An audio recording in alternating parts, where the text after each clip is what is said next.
L'action Tesla sera-t-elle bientôt à 600 dollars? Et quand je dis bientôt, c'est pas en 2030, pas en 2040, pas en 2050, mais tout de suite, dès 2025. Est-ce que l'action Tesla mérite d'être valorisée 600 dollars? Alors, l'intérêt de cette vidéo et la raison pour laquelle je l'ai tournée, c'est pour proposer une méthode de valorisation un peu différente de celle qu'on vous présente d'habitude, puisque là, je me suis basé uniquement sur l'actualisation des revenus futurs. J'ai pris un horizon de 20 ans.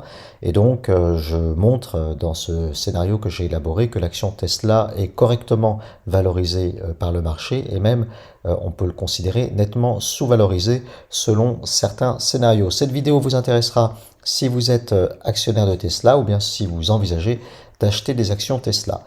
Petit avertissement, cette vidéo n'est pas un conseil en investissement et investir en bourse comporte des risques de perte en capital. Alors, c'est parti pour les hypothèses que j'ai retenues. Donc, je suis parti de différentes hypothèses pour essayer de justifier un cours de Tesla aujourd'hui, en 2025, de 600 dollars. Qu'est-ce qui justifierait cela? Eh bien, en partant de cette première hypothèse, savoir que le marché exigerait 10% par an net d'inflation, il faudrait que le cours cible de Tesla en 2045, en dollars constants, soit de 4000 dollars, 4000 dollars dans 20 ans. Dit à l'envers, ça veut dire que le marché accepterait d'acheter 600 dollars l'action Tesla aujourd'hui s'il avait à peu près la certitude que dans 20 ans, en dollars constants, Tesla soit coté 4000 dollars. Donc voilà la première hypothèse de laquelle je suis parti. Deuxième hypothèse, le PER qui sera exigé en 2045. Là, je suis parti d'un PER de 22 qui correspond à la moyenne à long terme, par exemple, de Coca-Cola. Donc une entreprise qui est toujours un peu en croissance, mais qui a atteint la maturité, une certaine maturité sur ses marchés. Donc pour une action à 4000 dollars en 2045 avec un PER de 22, cela veut dire qu'il nous faudrait un bénéfice par action de 182 dollars. Donc voilà ma deuxième hypothèse. Troisième hypothèse, je suis parti du principe qu'il restera en 2045 environ 3 milliards d'actions Tesla, sachant qu'il y en a 3,2 milliards aujourd'hui, 3,5 milliards potentiellement si on prend la base diluée avec les différents engagements pris par Tesla. Alors pourquoi 3 milliards? Parce que je suppose que dans les 20 ans qui viennent, Tesla fera des rachats d'actions. Alors évidemment, le montant de ces rachats d'actions et le nombre d'actions rachetées est totalement imprévisible. Ça dépendra de l'évolution, de la courbe d'évolution des bénéfices de Tesla sur les 20 ans qui viennent. Enfin, je suis parti avec cette hypothèse raisonnable de 3 milliards d'actions Tesla en 2045, ce qui signifie qu'il nous faudrait que Tesla réalise en dollars constants 550 milliards de dollars de bénéfices. Alors aujourd'hui, on en est très loin puisque Tesla réalise un bénéfice de 7 milliards de dollars. J'ai divisé les comptes de Tesla en 5 divisions, automobile, énergie, autres, robotaxi et Optimus. Alors Tesla ne présente pas de bénéfices par division, mais on a les marges brutes par division, ce qui fait qu'on peut à peu près estimer le bénéfice par division. On estime que l'automobile aujourd'hui c'est 5,5 milliards, l'énergie 1,5 milliard et tout le reste est à zéro. D'ailleurs, Robotaxi et Optimus, on n'a même pas de chiffre d'affaires pour le moment. Alors, pour arriver à 550 milliards en dollars constants en 2045, eh bien, voilà le scénario conservateur que je vous propose avec des hypothèses que certains fans de Tesla trouveront très prudentes.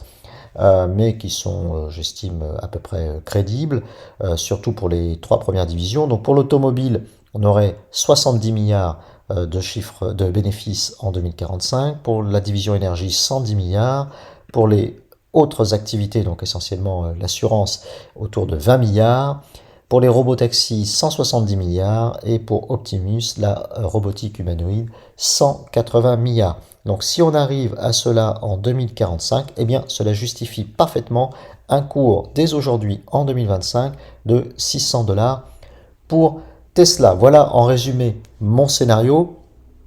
Je vais revenir, je vais justifier les prévisions de bénéfices pour chacune des divisions, mais je vais revenir brièvement sur chacune des hypothèses que j'ai retenues parce que je sais que voilà, beaucoup ne seront pas d'accord avec certaines hypothèses, dans un sens ou dans l'autre, hein.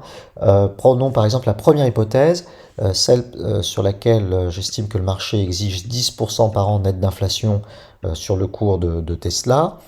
Alors ça, selon que l'on est optimiste ou pessimiste sur Tesla, on trouvera ce chiffre plus ou moins gros, plus ou moins justifié. La moyenne historique du S&P 500, elle est autour de 7% net d'inflation. Donc il faut exiger de Tesla au moins la moyenne historique du S&P 500. Comme c'est un pari risqué et spéculatif, on exige un petit peu plus. Parce qu'il y a davantage de risques que les scénarios qu'on a élaborés ne se réalisent pas. Donc 10% paraît être une hypothèse tout à fait, moi à mon avis, correcte, mais certains qui estiment que voilà, les optimistes c'est encore délirant et on ne sait pas si vraiment le marché sera intéressé par cette technologie, peuvent exiger encore davantage, 12%, 15%.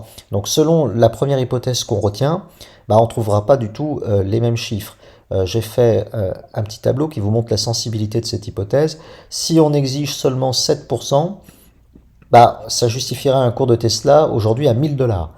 Donc certains fans de Tesla sont prêts à acheter l'action aujourd'hui 1000 dollars, puisque pour eux c'est absolument certain que Tesla va réaliser, va pouvoir développer au niveau des robotaxis et des Optimus, va pouvoir pénétrer les marchés comme c'est envisagé aujourd'hui.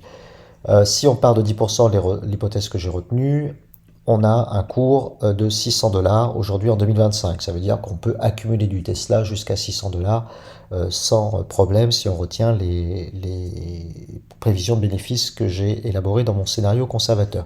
Si en revanche on est plus pessimiste, bah on va exiger entre 12 et 15%, donc on est entre 250 dollars et 440 dollars.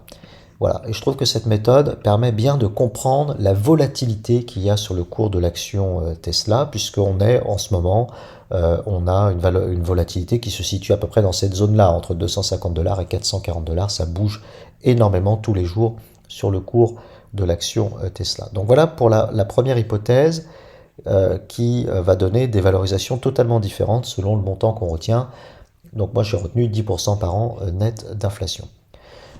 L'objet de mon scénario, c'est pas de valoriser à l'euro près Tesla, c'est de comprendre comment résonne le marché et de comprendre pourquoi on va subir beaucoup de volatilité si on investit sur Tesla et pourquoi on peut être très gagnant si le pari qu'on fait sur Tesla se réalise, s'avère positif. Alors, deuxième hypothèse que j'ai retenue, le PER de 22, la même chose. Certains fans de Tesla estiment que même en 2045, Tesla pourra se payer à des PER beaucoup plus élevés, de 30, 40, parce que ce sera une tellement belle entreprise qui sera encore en croissance. Donc mécaniquement, ça valorise encore davantage Tesla. Je rappelle qu'aujourd'hui, Tesla a des PER délirants autour de 150 à 200, donc un indicateur qui n'est pas du tout pertinent pour évaluer Tesla aujourd'hui.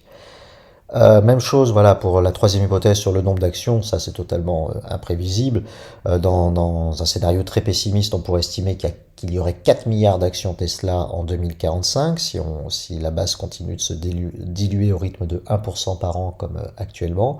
Et puis dans des scénarios plus optimistes, on pourrait envisager qu'il y ait que 2,5 milliards d'actions Tesla en 2045 si par exemple l'activité robotaxi démarre très vite, très fort et que Tesla a beaucoup de bénéfices et les redistribue aux actionnaires sous forme de rachat d'actions, bah, on pourrait avoir des programmes de rachat d'actions importants dès la fin des années 2020, dès le début des années 2030 et là encore ça pourrait faire monter le cours de l'action de Tesla.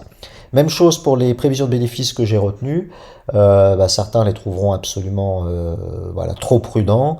Je vais détailler chaque division, mais bon, je suis parti sur des hypothèses quand même crédibles, pas délirantes, enfin que ce soit possible par rapport aux informations dont on dispose aujourd'hui en 2025. Je vais dire un mot de chaque division. Tout d'abord sur l'automobile.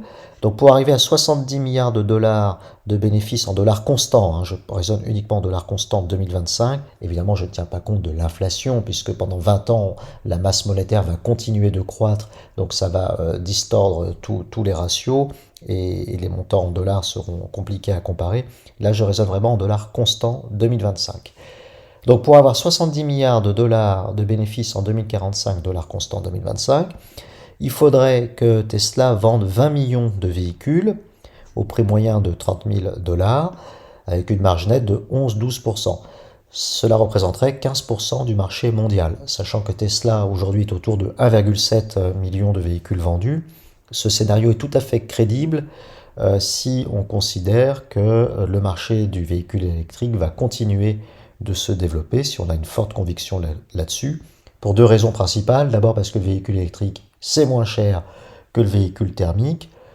Autre raison, il sera plus confortable avec l'autonomie. Et puis troisième raison, on peut supposer que les pouvoirs publics vont continuer de soutenir le véhicule électrique pour des raisons de politique de baisse d'émissions carbone.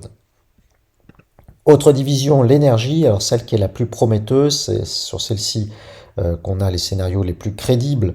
Et je pense que le cours de Tesla est surtout soutenu par la valorisation de cette division. Actuellement, donc, on serait à 31,4 GWh de stockage déployé essentiellement dans 2 mégafactories actives et une troisième est annoncée. Donc je rappelle que ce stockage d'énergie est particulièrement justifié pour soutenir le secteur de l'éolien et du solaire. C'est très important, donc la demande risque d'être très forte pour ces mégapacks et ces mégafactories.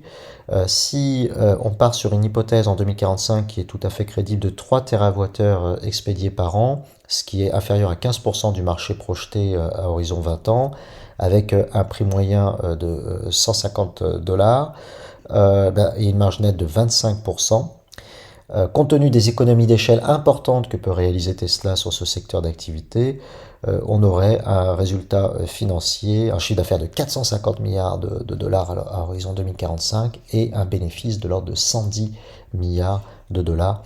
Sachant que sur cette division énergie, c'est peut-être là où le pari est le moins spéculatif, où on a le plus de données, le plus d'informations qui nous permettent de penser que ce scénario est tout à fait crédible.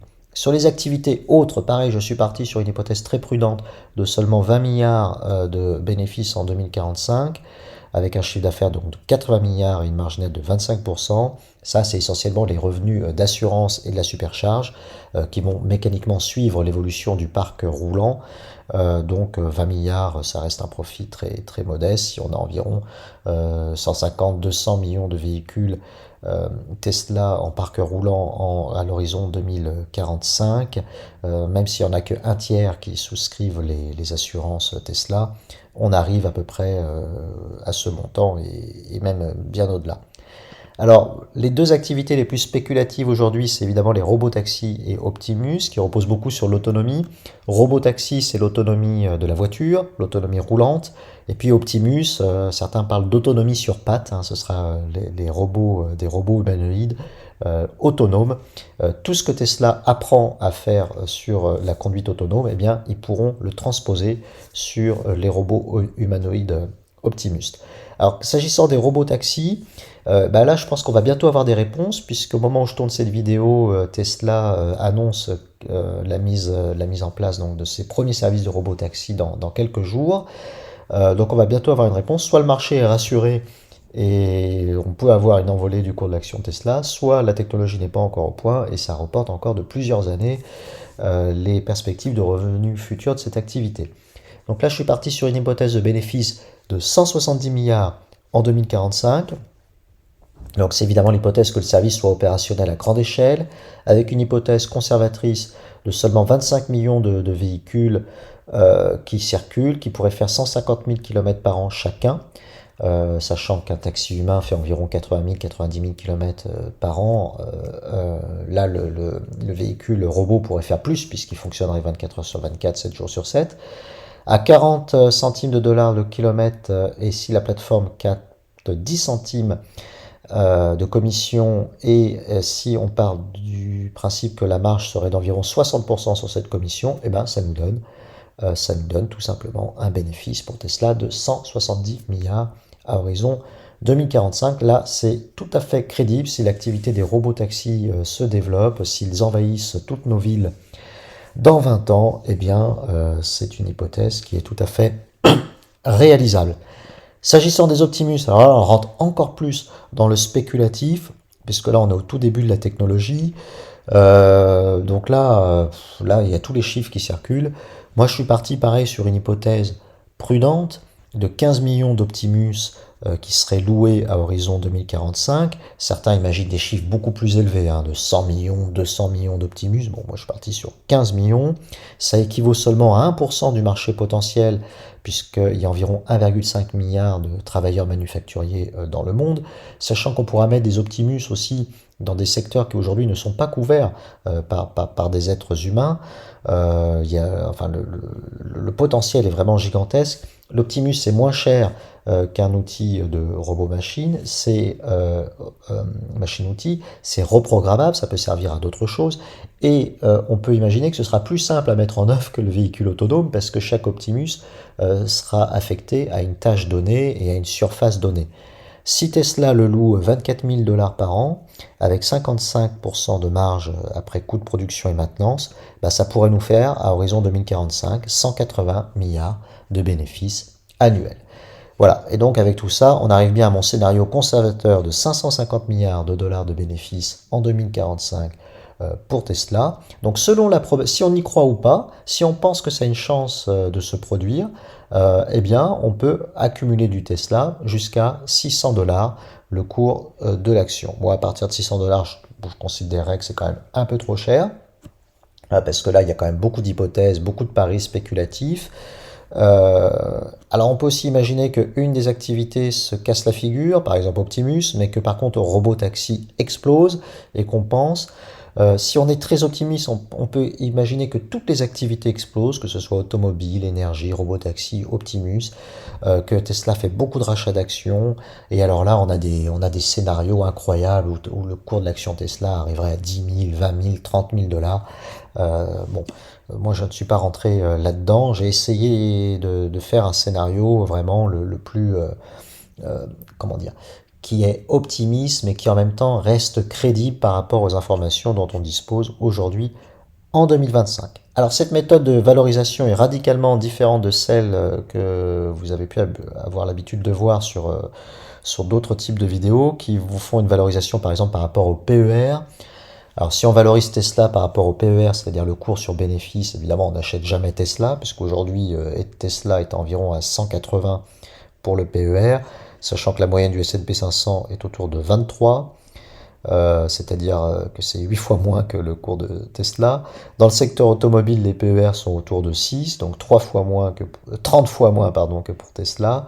Et même si on compare par rapport à des très belles sociétés comme Nvidia, qui a un PER de 46, ou Apple 29, on voit bien que Tesla est nettement survalorisé si on prend le ratio PER. C'est pour ça que j'ai voulu faire un scénario et une méthode de valorisation totalement différente pour essayer de comprendre pourquoi le marché valorisait aussi cher Tesla. Si on prend l'indicateur capitalisation sur chiffre d'affaires, bon, là aussi on a une survalorisation énorme. Donc cet indicateur, c'est combien on paye l'action pour $1 de vente. Bah, Tesla, on le paye 12,4 fois pour $1 de vente. Alors que pour General Motors, c'est 0,29, pour Ford, c'est 0,23, donc c'est 40 fois moins que Tesla dans le secteur automobile. Pour Apple, c'est 7,3, pour Coca-Cola, c'est 6,1. Dans le secteur de la santé, c'est 4, dans le secteur de l'énergie, c'est 1 à 1,5. Donc encore un indicateur qui montre que Tesla est survalorisé si on prend ces indicateurs traditionnels de valorisation. L'indicateur price to book, capitalisation sur fonds propres, même chose. Là, on a 14,6 pour Tesla, alors que dans le secteur automobile, on est autour de 1, c'est-à-dire une valorisation proche de la valeur comptable. Enfin, le free cash flow sur la capitalisation, c'est-à-dire le rendement annuel en cash flow libre pour l'actionnaire. Pour Tesla, on est à 0,6% seulement, alors que la moyenne du S&P 500, c'est 3,5%. Moralité, donc si vous suivez les indicateurs traditionnels de valorisation, bah, vous n'achetez jamais Tesla. Vous considérez que Tesla est nettement survalorisé. Si au contraire vous essayez de voir loin et d'imaginer quels peuvent être les bénéfices des différentes divisions de Tesla à un horizon de 20 ans, eh bien l'action Tesla reste intéressante, même à son cours actuel, puisque dans mon scénario, jusqu'à 600 dollars, il est parfaitement justifié de continuer d'accumuler du Tesla. Évidemment, il est facile, en changeant les hypothèses, de se fixer un autre objectif de cours. Chacun peut se faire son idée, mais au moins je propose un scénario. C'est un point de repère pour moi pour savoir jusqu'où j'irai dans mon DCA Tesla, puisque si vous suivez ma chaîne, vous savez que je rends compte tous les mois du DCA que je fais et que j'ai une petite poche DCA sur Tesla, un DCA hebdomadaire qui sur l'année 2025 procure un rendement nettement positif à ce stade et que je vais poursuivre un petit peu, en tout cas tant que l'action reste en dessous de 600 dollars. Voilà, si cette vidéo vous a intéressé, si elle vous a appris quelque chose, notamment sur les méthodes de valorisation, ou si au contraire vous souhaitez débattre des hypothèses, n'hésitez pas à commenter la vidéo, et puis vous pouvez vous abonner pour qu'on se retrouve plus facilement la prochaine fois pour d'autres vidéos. Merci de m'avoir suivi, à bientôt, ciao.